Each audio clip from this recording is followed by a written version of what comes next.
without further ado, I'd like to introduce our speakers for our opening session, Addressability Beyond the Cookie, with Eliza Nevers, Senior Vice President Product Lotame, and Oliver Boyd, Director of Data Partnerships, EMEA, the Trade Desk. We'll first hear from Eliza as she gives us a breakdown of some of the alternatives to the third-party cookie, and she'll then be joined by Ollie for a deeper dive discussion. Thank you, Allison, so much. And to get started, we're here to talk about addressability into the future. Honestly, in my 15 plus years in online advertising, there has never been a time with so much uncertainty and so much change. Privacy regulations and technical restrictions are changing how we operate. On top of this, the timelines keep evolving. Let's dig in a little bit on how we got here. I think one of the main root causes is data mishandling. There are concerns with how we as an industry collect, share, and use data. Cookies have allowed us to pass consumer data easily from one company to the next, often without the consent of the user, or sometimes without even the consent of the data of where the data was collected either. These practices have led consumers to take notice. Consumers and advocacy groups started to investigate, and although many of us in the ecosystem truly believe in an improved user experience, this scrutiny brought to light some practices that need to change. The increased consumer interest has led to privacy regulations and now technical restrictions by browsers and mobile operating systems.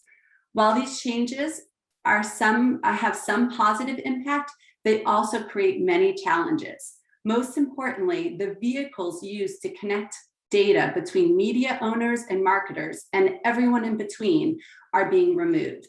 Your ability to reach consumers, run digital campaigns, effectively measure ad spend are at risk. In addition, they enable some of the walled gardens to build their walls even higher, which negatively impacts smaller independent companies. All this disruption we're facing is hamstringing the advertising community. No one is immune to these changes. The big questions we're all asking are, how do we solve for current limitations of third-party tracking in a way that creates growth and value? How can we do it in a privacy-compliant way? How can we do it without relying on $1 trillion companies and walled gardens to make those decisions for us? Can we still keep the open web and the web open and transparent? Marketers, can you still rely on ad targeting, frequency capping, personalization, and cross-channel deployment as you once knew it? We faced similar challenges in the past and have come out better as an industry and better for our consumers. As this has happened in the past, this disruption is leading to innovation. There are hundreds of companies trying to solve our new data connectivity challenge. While there may be a period of testing and figuring out which solutions will drive the performance and scale needed to stand the test of time, I am confident that we as an industry will develop better solutions that are more consumer-friendly and more effective than just putting everything in a third-party cookie. Preserving the open web has real monetary impact on advertisers and media owners in digital advertising. IAB research concluded that in the absence of tracking alternative to the third-party cookie, $32 to $39 billion in ad spend would shift to the walled gardens. As I mentioned earlier, the walls keep getting higher and the triopoly keeps getting richer, at the great expense of publishers and of all sizes, and marketers too, who become limited in their choices of where to reach consumers effectively. Preserving the open web is just smart business. How can we give you marketers effective, privacy-safe options to reach consumers outside of the walled gardens and avoid shifting more than $30 billion of ad spend from the open web? What do marketers think of all this change? Well, at Lotame, we conducted our own research in February of this year to understand how marketers and media owners were preparing for a post-cookie world. Identity is top of everyone's mind, marketers and publishers alike. Google has it, so does Facebook, so does Apple and Amazon. Should these four have a total lock in identity? Marketers and publishers do not think so, as their plans reveal. 75% of marketers and publishers have or plan to use an identity graph solution in the next 6 to 12 months. In fact, marketers cite identity as the top must-have investment for a post-cookie world. In addition, they would like to see more time, money, and resources invested in a post-cookie world in the following areas. 51% wants a proof analysis. 43% are seeking greater data science and modeling investment. 40% are looking to define more relevant audience segments.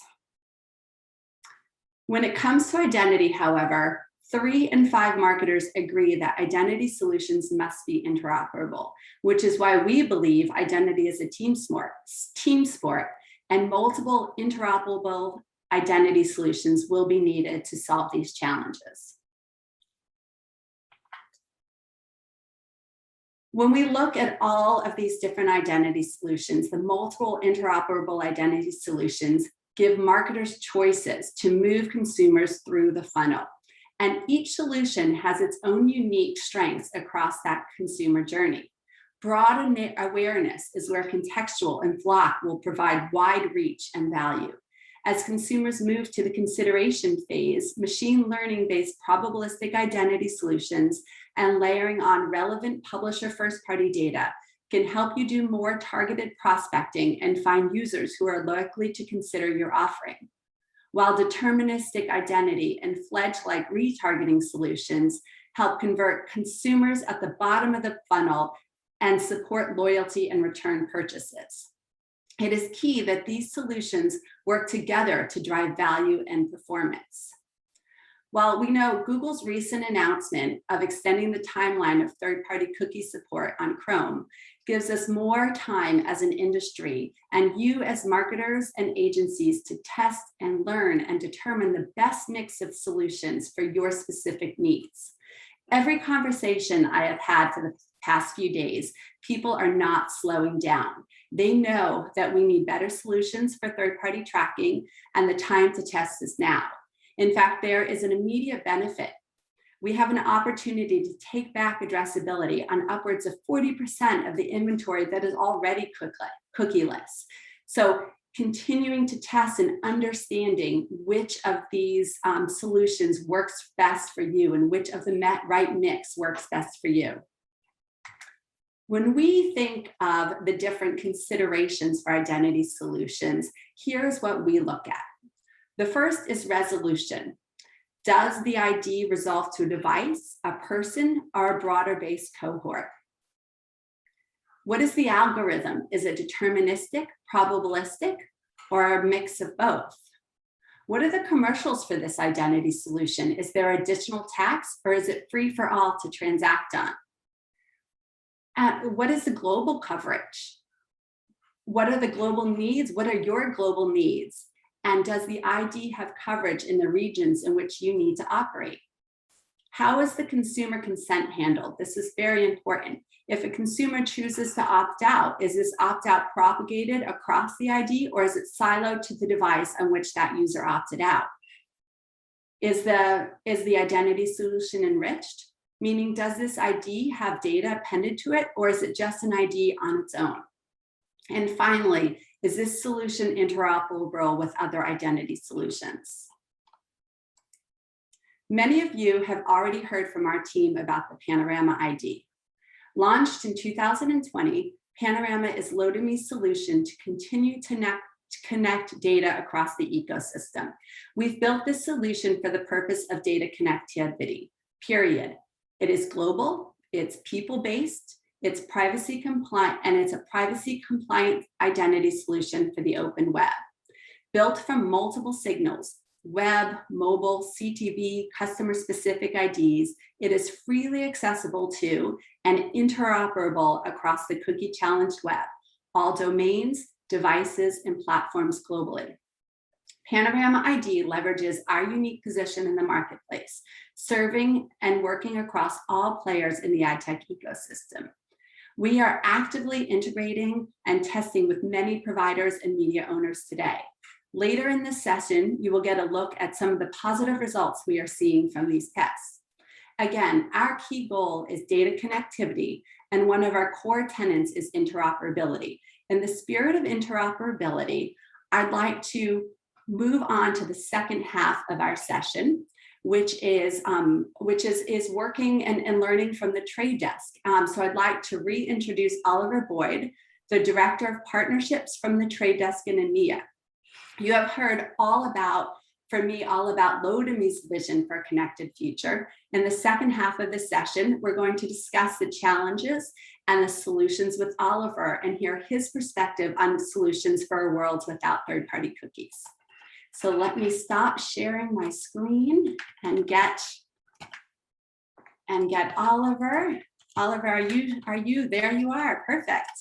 Hello, yes. Thank you so much for joining us today. All right, thanks for having me. Yes, it's a little bit further in the afternoon. I'm coming from the US, so it's bright and early for me. I have spent some time talking about the Panorama ID and our probabilistic machine learning based solution. We very much view the UID as a complementary solution. Can you tell us a little bit more about the UID, how it works, what it solves? Yeah, sure, absolutely. So Unified ID is effectively it's a major industry initiative that the Trade Desk helped launch initially early last year, but is now pretty much being run independently. And it's designed to basically be a new standard and a new framework, effectively to be an upgrade on cookies today. So the best way to describe Unified ID is it's a hashing and encryption service and standard that anybody can use to effectively create privacy compliant and interoperable IDs to then use in your ecosystem for targeting, for measurement, for media buying in general, really. So it's ultimately designed to be a kind of a much more accountable and secure technology, designed from the ground up to be privacy compliant, because ultimately, while cookies are a 25-year-old technology and they've done many things well, they are reaching the kind of end of the shelf life in terms of functionality and the things they can offer, especially when there are more demands for privacy and compliance. So we need better functionality from our new IDs. And then we need to do this in a standard. So we're working very closely with the IAB and hundreds of companies, as well as having PRAM and the pre-bid org sign up as an administrator as well. Great, interesting. Thank you so much for that. You know, in my overview, I highlighted some of the various solutions in the market for, you know, interest and audience-based targeting. Lots and lots of options out there. How do you feel agencies should be educating themselves today and preparing for the deprecation of third-party cookies and enabling, you know, addressability on cookieless inventory? Yeah, so we completely agree with your statement about you know, that there not being one solution to rule them all, and that it being a kind of a portfolio approach. We absolutely see that playing out as well.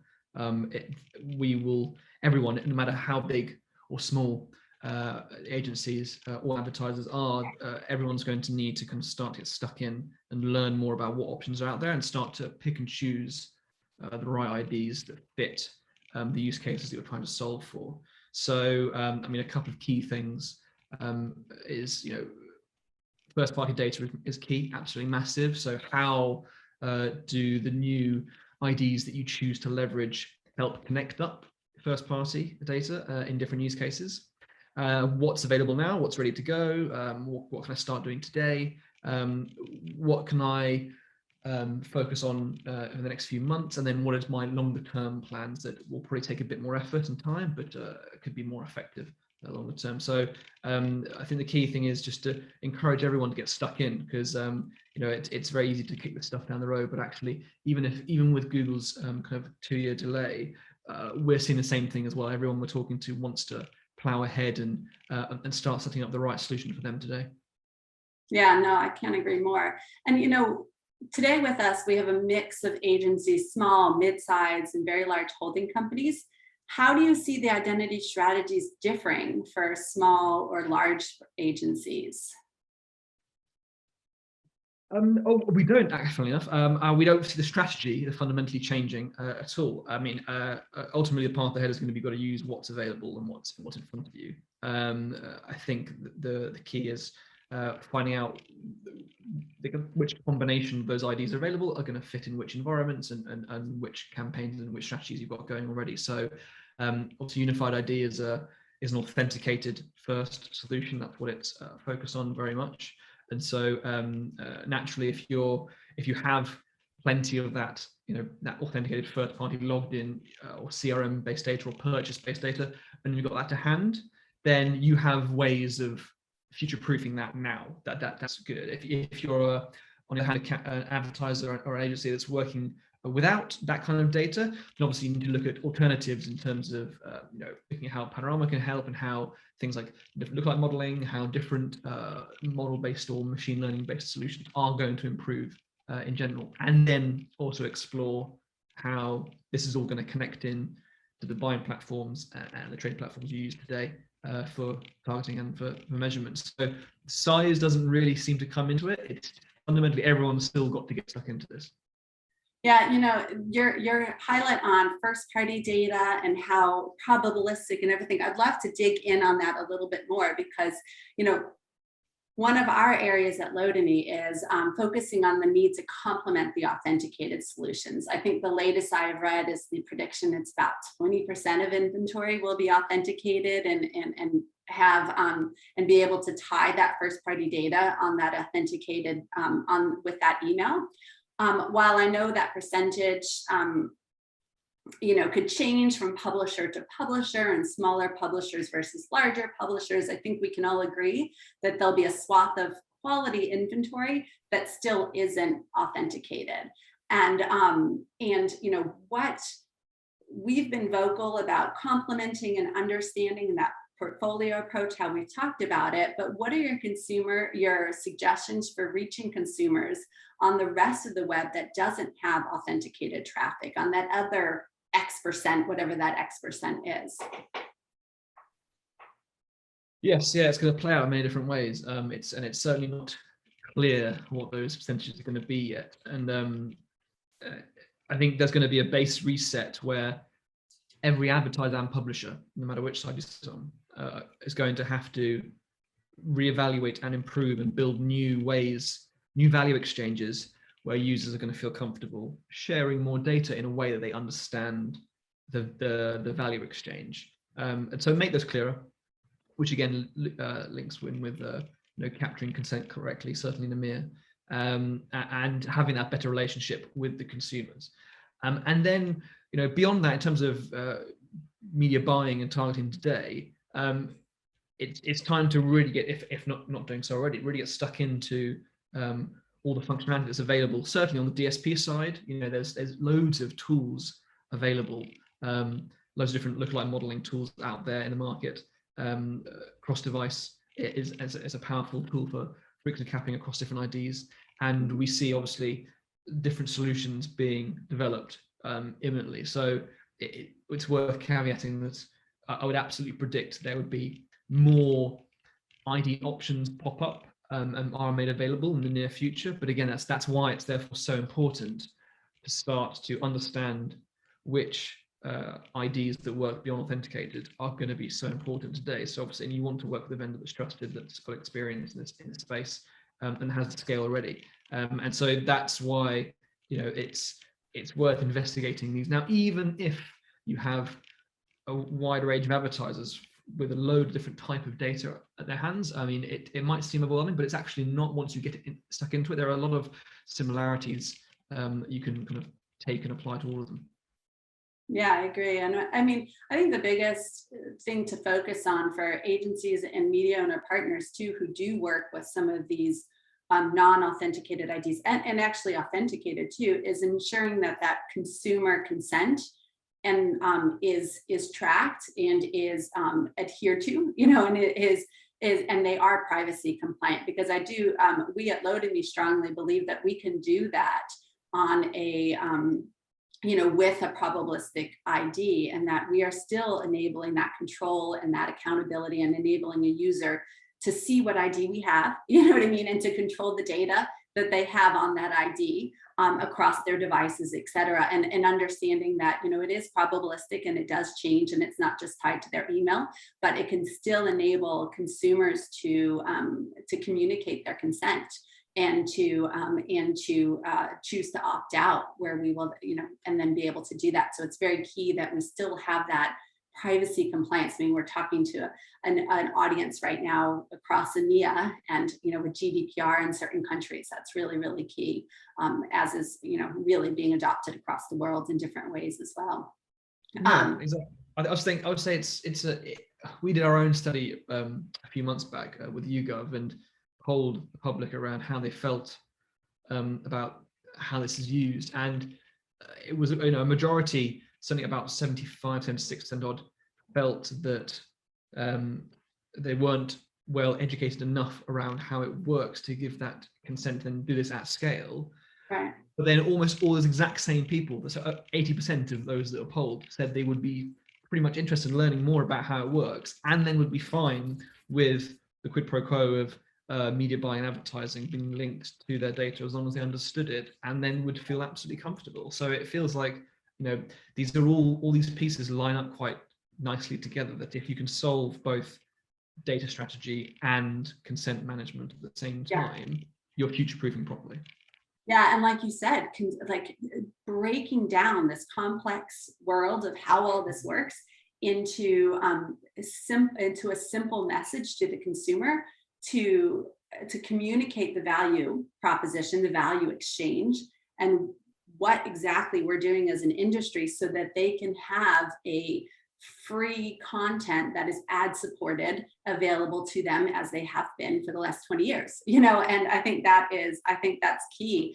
And it's, how do you break that down and make it really simplistic? So I think we're all in a strong agreement that we've got to continue to educate the consumers, and continue to educate them on the value proposition, because it is, there's a lot of value that consumers are getting through this.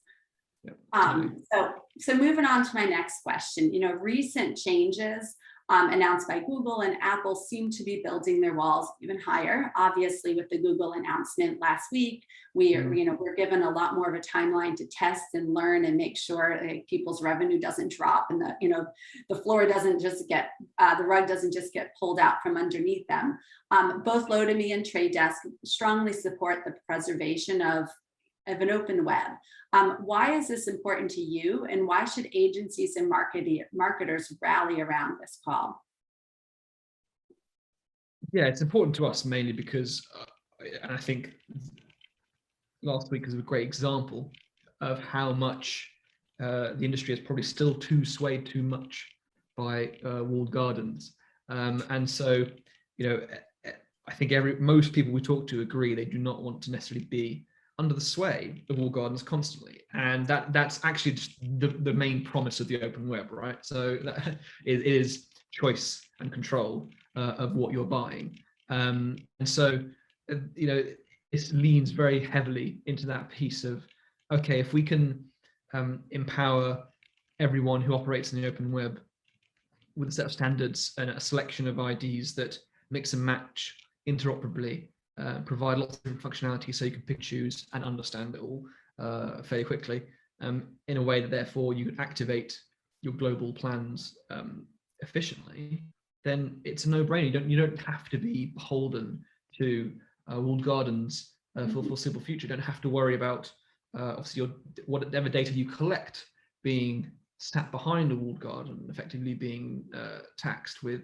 high media buying costs and inefficiencies.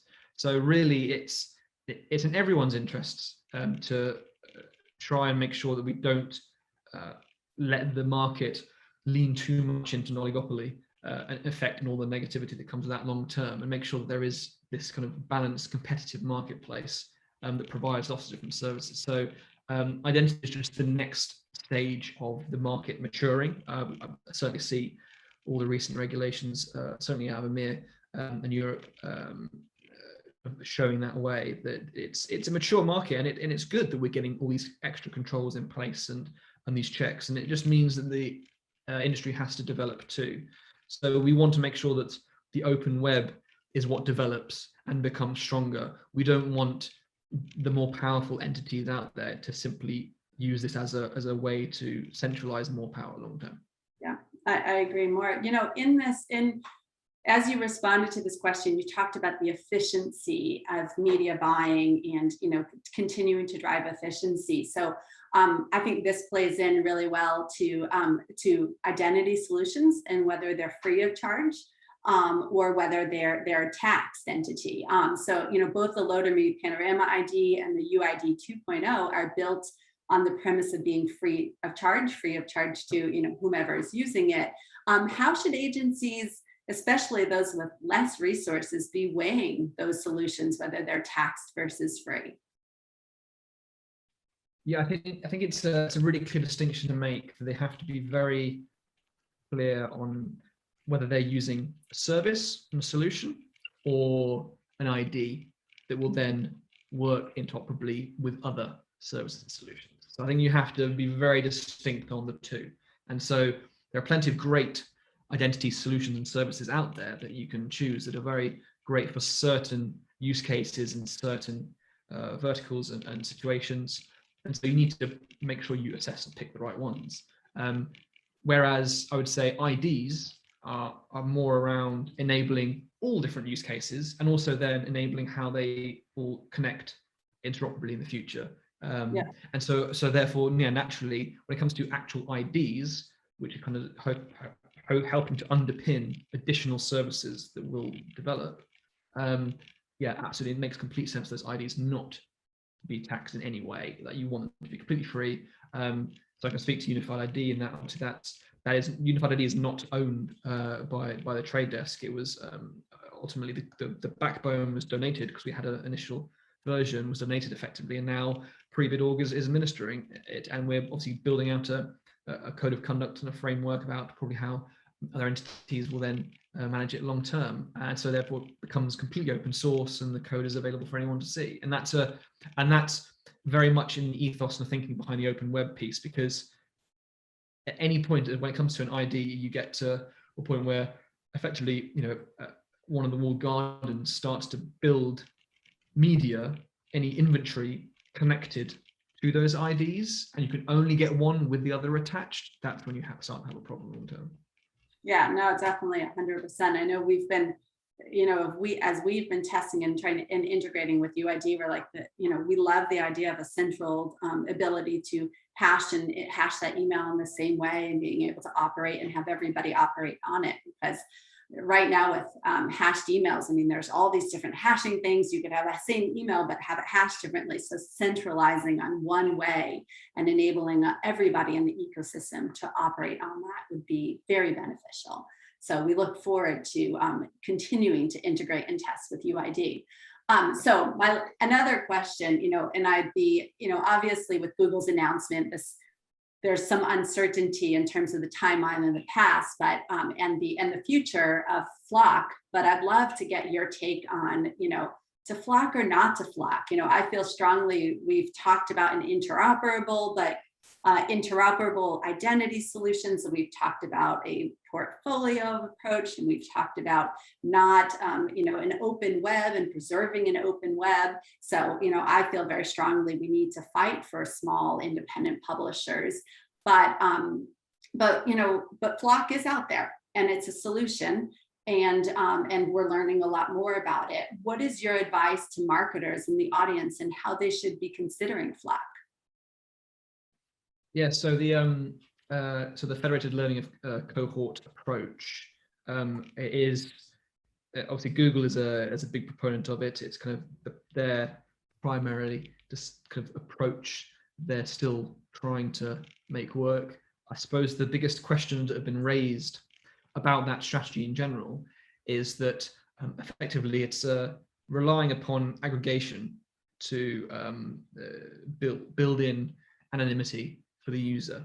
But what isn't clear yet by a lot of proposals around how technically something like this would be implemented is it's not clear who gets to decide what's aggregated and how much is aggregated. And there's lots of question marks around who then gets to have control over what user sits in what kind of cohort, and how many people, and there's lots of questions. And obviously ultimately the big question it rolls up into is if Google is the company, or any walled garden, if a walled garden is a company that decides how to aggregate my user data, how do I as the user know, how can I be sure that the company who's doing the aggregation isn't also having a sneak peek behind the curtain?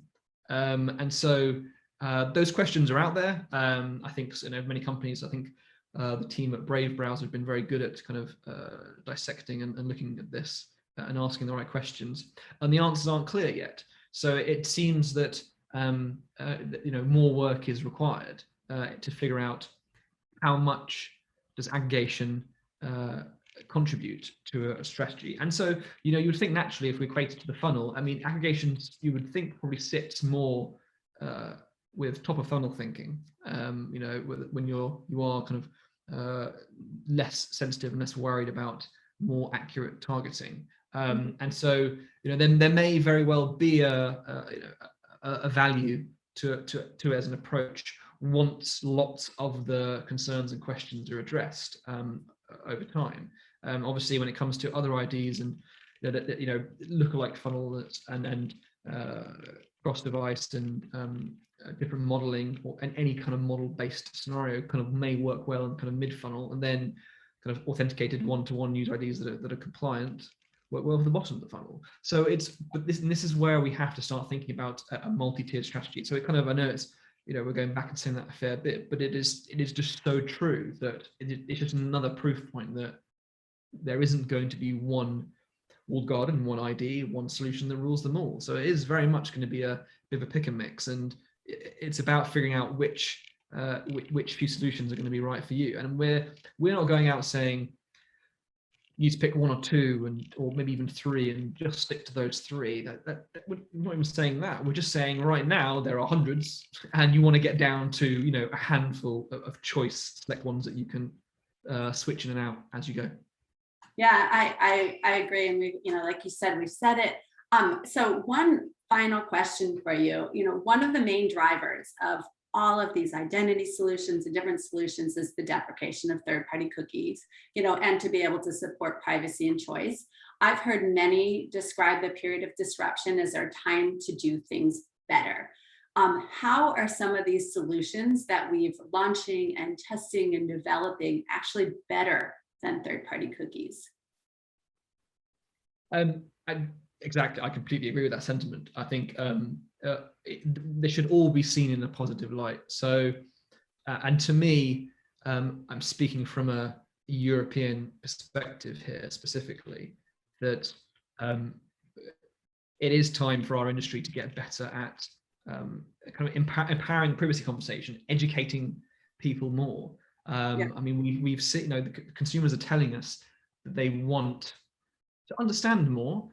They feel it's a little bit scary at the moment, but if they understood it more, they would be far more willing to participate. And so it's up to everyone in ad tech, publisher side, advertiser side, anyone who has a conversation with their customers ultimately, and their consumers, they need to empower them with more information around privacy. And so specifically, I'm thinking with the Unified ID, there is a brilliant consent management portal built into the system, so that I as a user, if my publisher that I'm currently looking at and I want to change my preferences, I have direct access into it, and then suddenly it's going to be used, and it's ubiquitous. It's the same everywhere. And so it's any company decides to use that hashing standard service can use the same portal. And so it's really easy then to have a more transparent conversation with the consumer. So, if I think of myself as just a member of the consumer base, whenever I'm just browsing the internet and reading stuff in the morning, I would like to have more information. It will get clearer. So it's all about upgrading to be better, not for the sake of replacing cookies for the sake of it, because just to be clear, cookies do many things very, very well. And so, we aren't just trying to get rid of them for the sake of it. The technology has lasted 25 years for a good reason. But now it's time to add in new functionality. And I think that's key. Yeah, I agree. And I think like I said, there's a lot of value in doing things differently and doing things better. And I think there's a lot of testing and learning that, the people on this call, and the people across the industry are really going to learn. So thank you so much, Oliver. I think we're going to move on to our next session. Thank you so much for joining us and sharing some of your perspectives, sharing some of the trade desk perspective, and a little bit of a little more knowledge than I have versus the UID. So I really appreciate you taking the time to join us today. And Allison, I will pass it back to you. Thank you all very much.